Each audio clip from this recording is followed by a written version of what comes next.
Oldish. The art of knowing more and caring less. With your hosts, Randy Spelling, Brian Austin Green, and Sharna Burgess.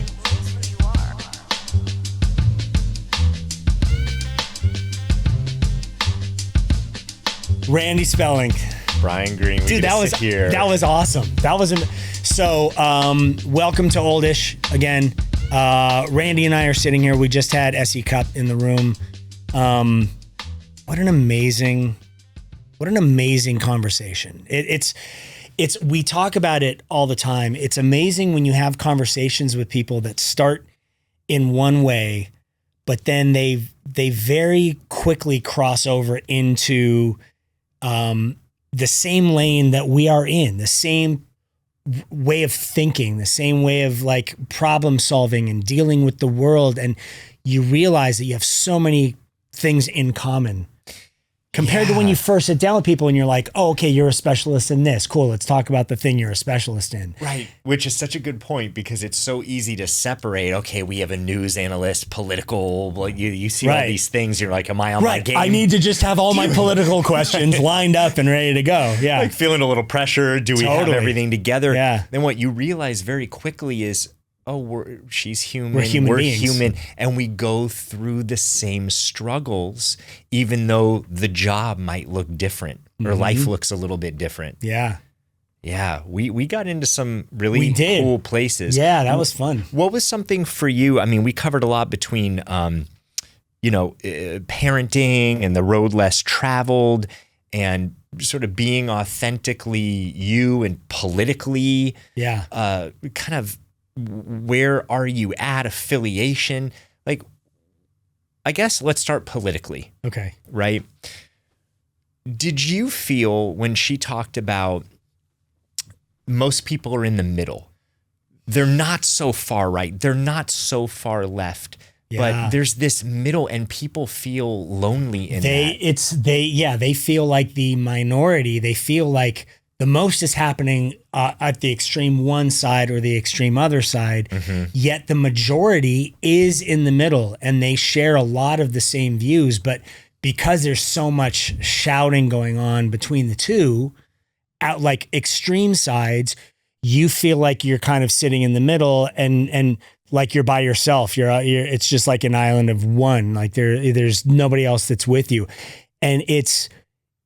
When she said her view and her perspective on it from sitting and speaking with people and what she is observing, it's really eye-opening because I don't think people understand that a lot of people feel like their opinion and their thing, they're this minority. They're kind of sitting out in the middle and they don't know what's going on. And it's either this way or it's that way. And those two sides are screaming at each other and they're not problem solving and they're making the most noise. Yeah. But that doesn't necessarily mean that because it's the most noise, it is the majority feeling.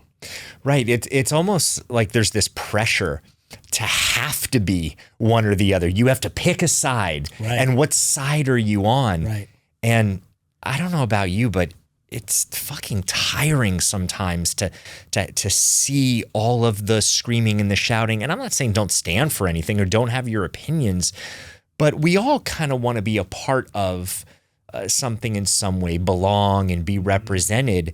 And right now it seems that things can be so extreme that there's nowhere to meet in the middle. They're almost fighting just to fight and win now. They're not fighting for people and for the betterment of the country, which I think those then are the fights where it just becomes a screaming match of people just trying to scream louder.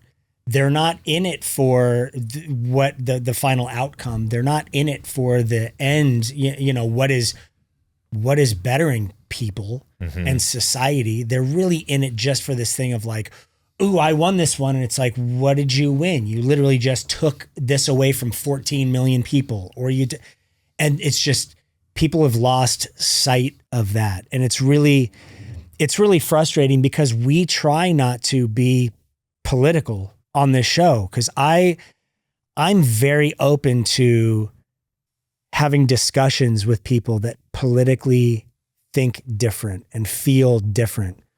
But it doesn't seem like we're in a place right now where you can freely do that.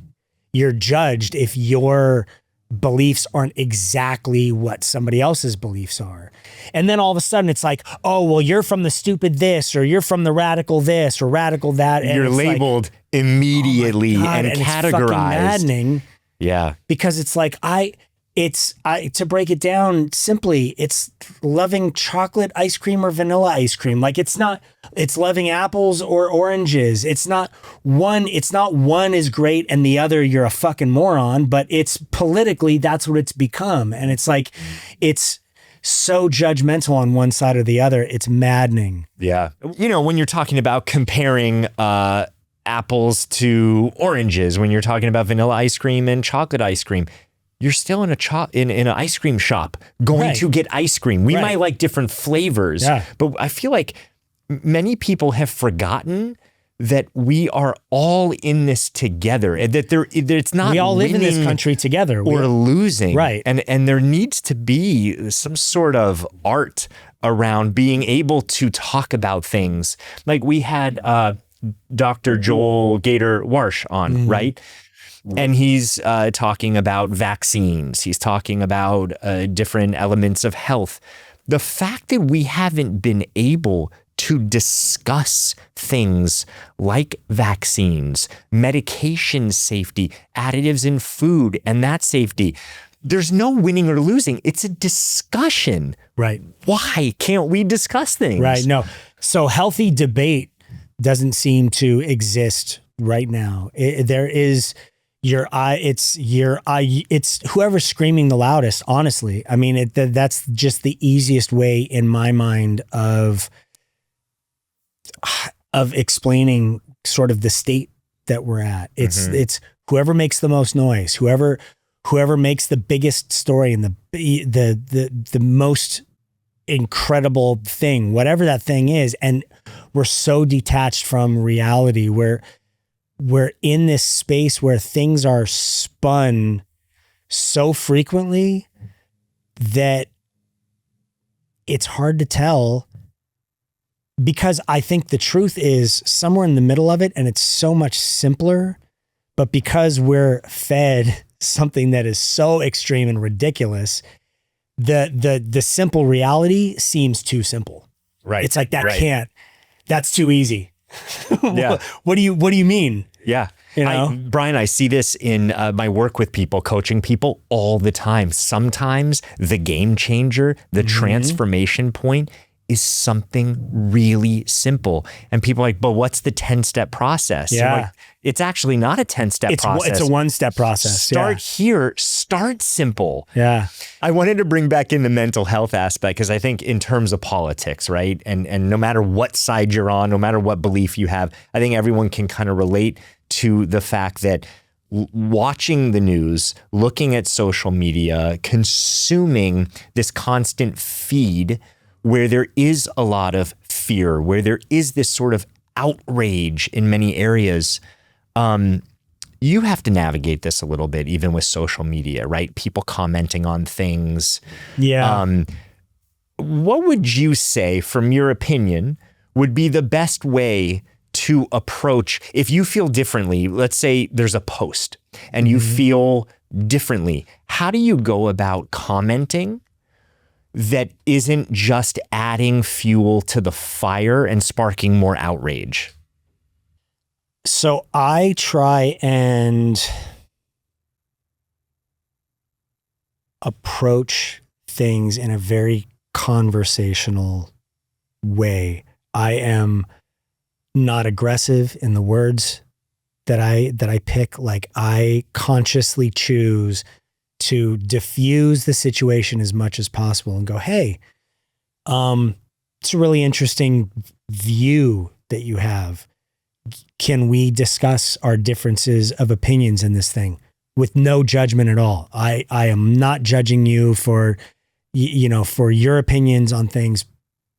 Try not judge me for them. And instead, let's talk two people that have completely different views and figure out what things we hear from each other that we can take. But it's tough because some people aren't open to that. Yeah.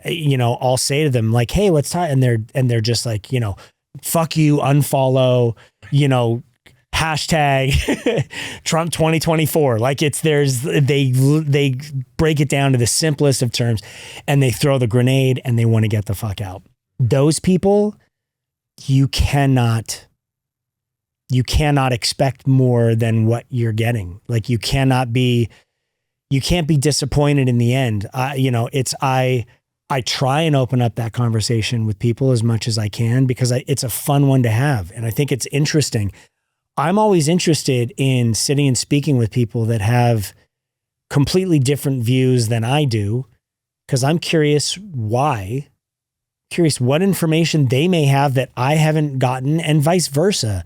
And it's amazing then when you come to the common ground at the end of it all of this like mutual love and respect with people. People just want to be heard. They do. I see it, but I don't think a lot of people are able to do that. No, they're not. And want to do that. Yeah. I think they say, sure, I'll listen to what you have to say, but they're unwilling because the second that it differs from what they think, feel, believe, they're already in their head. They feel it in their body, and then they're looking at making a point without actually listening and taking in another viewpoint. And SE talked about empathy and having empathy, and we discussed how important that was. That seems to be lost in these conversations. Someone could be sitting across from you or us and feel completely different. But instead of just being righteous and going, well, that's not true, that to have empathy. It's hard though. She talked about empathy in what it is she does. Being empathetic means that you lack power in a lot of those. It's like you're not strong unless you can come in with zero empathy and just like tell it like it is. And people have that view of like, oh, the strong ones don't have empathy. The strong ones just come in and say what they think and they stick to it and they believe it and they master those words and they make themselves the king of that castle and they die on that hill. And it's one thing I've learned is that doesn't make you strong at all. I have found so much more strength in my life in empathizing with people and trying to connect with people and not trying to play this role of like, I'm the best at this or that, or, as a parent, separating yourself from your kids and not saying you're sorry when you do things and not being human. But it was that mind state that it's kind of ingrained. It was ingrained in my head when I was younger of like the strong one is the one that, is not weak, does not apologize, doesn't apologize for things. You stand strong through all of it. Yeah. And we need new models of being men and God strength and whatever, because the thing is, you look at like alpha men, right? You can still be a man, you can still be powerful and have empathy and learn to listen to people. I don't think that those have to be mutually exclusive at all. Right. And in fact, I think the world right now is requiring us to learn more empathy and to put that into practice. I always say to people, don't mistake my kindness for weakness. And it's really something I try and be consistent with. Like I am incredibly kind with people. Like I really try to listen to everybody's points of view and, and not force myself down somebody's throat. But at the same time, like don't try and take advantage of me, because as soon as I notice that you are, then a different side of me, it's still kind. And it's there. I'll I know it's in a there. very kind way tell you to go fuck yourself. You know what I'm saying? Like, and you will. I will. But there's boundary And For sure. so that's There's the a thing healthy way of doing it. yeah, you can have empathy and still hold boundaries so someone doesn't walk all over you. But the fact that, strength is not having empathy is just BS. People, like you said, mutually exclusive. People think you can only either be one or the other. I can only either be completely soft and get stepped on for the rest of my life, or I can be tough and above everybody else and, not take no for an answer and not listen to anybody else and just be, it's like, no, both can live together. You can find the balance of the two. Exactly. Yeah. I mean, we live in a world of polarity and shades of gray. There's good and there's bad and there's wrong and there's right. Things aren't black and white. And we have it all within us. Right? Yeah. Were there any other takeaways? I mean, I'm sure there were so many from the conversation with SE that you thought, oh, you know what? I'm gonna use that.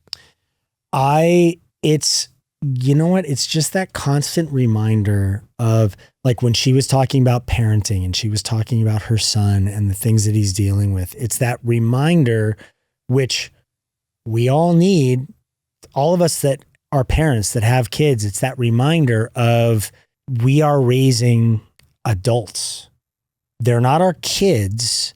They're kids now. They're young, but they are who they are. Allow them to be who they are and champion them for being who they are.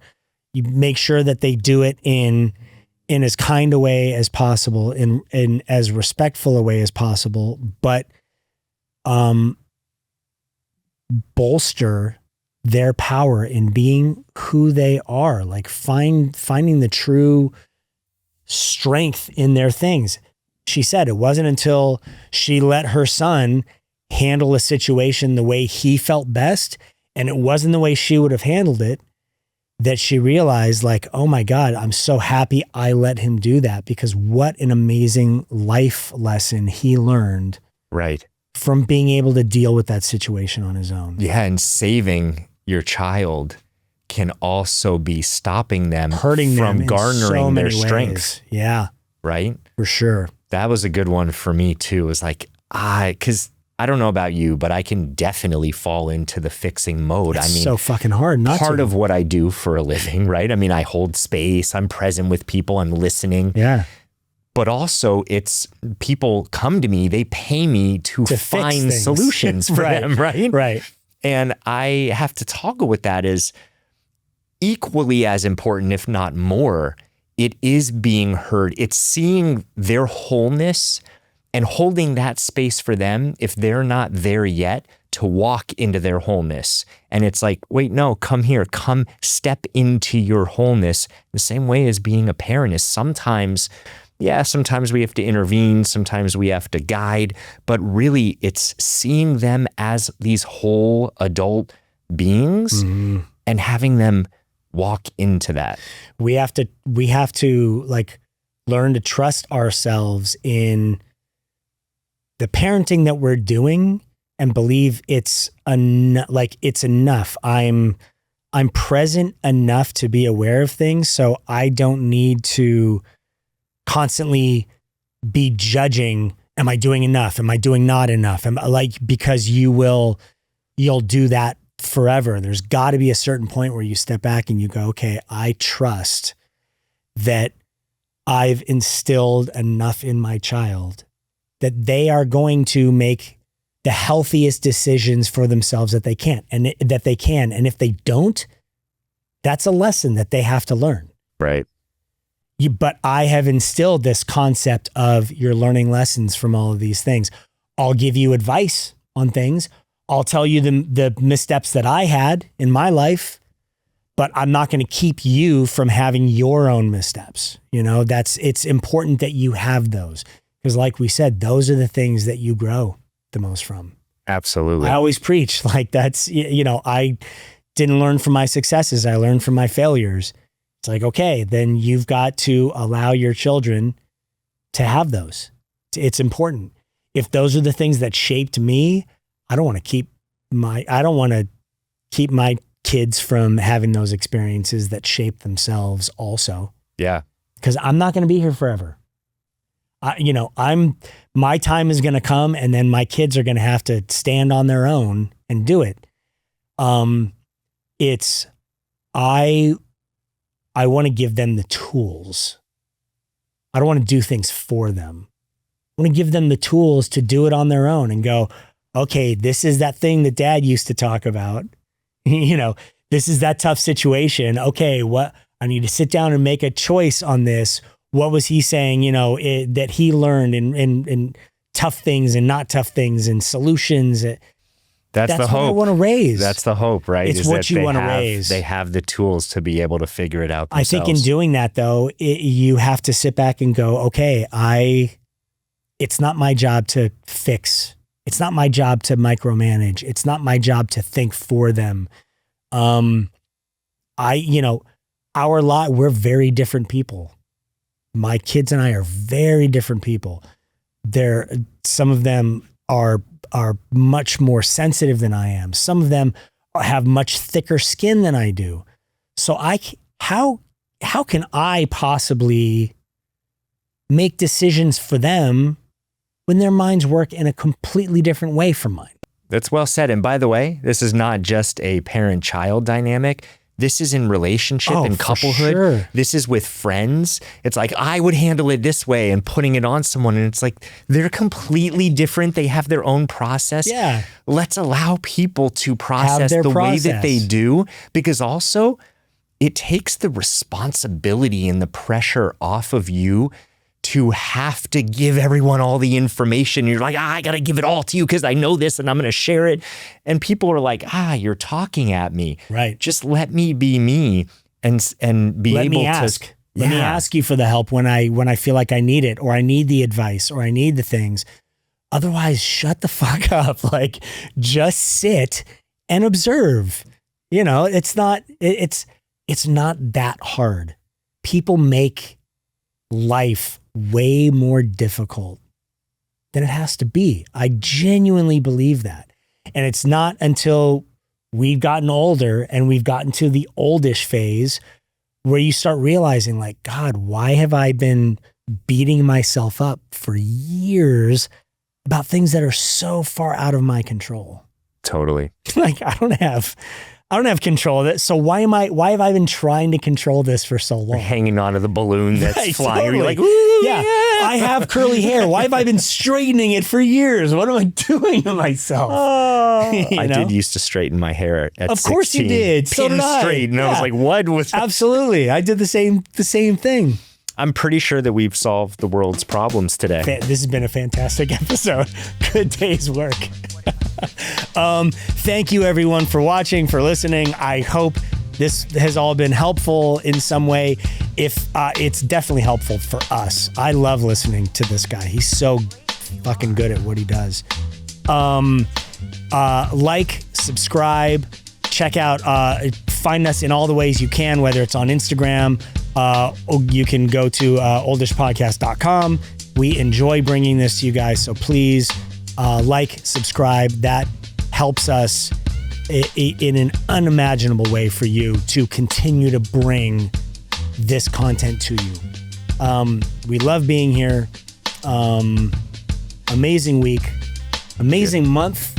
Any way we can help, any way we can learn, we try to learn with you all. So we're in it together, even though we might have different views. Let's continue this journey together. Until next time, so long. Bye, everyone. Bye, everyone. I just wanted to take a moment to let you know that you don't have to navigate life alone. If there's something hard that you're dealing with, or you're just ready for a change, then reach out to me at randyspelling.com, or you could DM me on Instagram, also at randyspelling. And if I can help you, I will. If there's a resource that I can share with you, I will also do that as well. Thanks.